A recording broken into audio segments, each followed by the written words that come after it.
প্রিয় ভাই ও বোনেরা, আসসালামু আলাইকুম। কেমন আছেন আপনারা? আশা করি আল্লাহর রহমতে ভালো আছেন। আমিও আলহামদুলিল্লাহ ভালো আছি। দেখুন, আমি একটি পাতিলে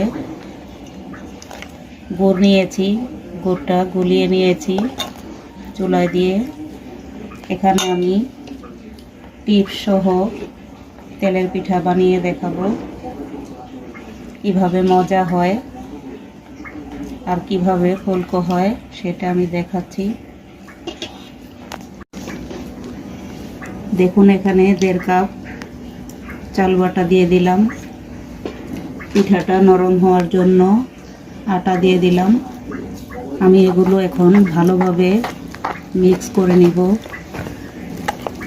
15 থেকে 20 মিনিট এই মিশ্রণটাকে আমি হাত দিয়ে গুলিয়ে নিব।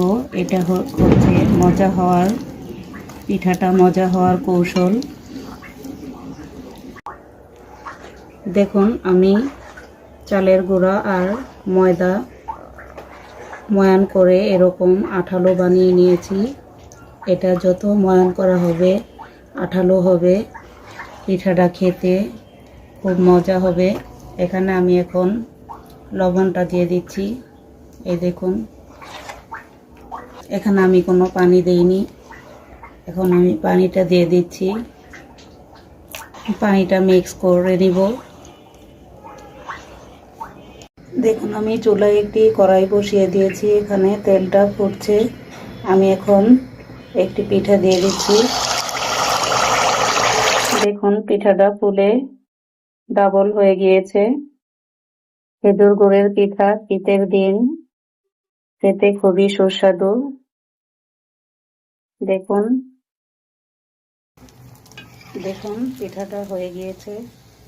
আরেকটি কৌশল হচ্ছে মজা করার কৌশল, আমি বলে দিচ্ছি। এই পিঠাটা যে কোনো মিষ্টি জিনিস বানানোর জন্য লবণ আর মিষ্টি এটা যদি ঠিক মতো থাকে তাহলে পিঠা খেতে বা মিষ্টি জিনিস খেতে খুবই সুস্বাদু হয়ে থাকে। এই জন্য লবণ দেওয়ার পরে একটু চেখে দেখবেন। যদি আপনাদের স্বাদ মতো না হয় তাহলে আর একটু দিয়ে, লবণ কম বেশি হলে ভালো লাগে না। লবণটা ঠিক হলে পিঠাটার স্বাদ অনেকটাই বেড়ে যায়।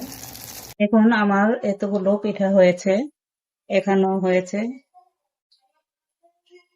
দেখুন পিঠাগুলো কত নরম হয়েছে, এই যে তুলতুলে নরম।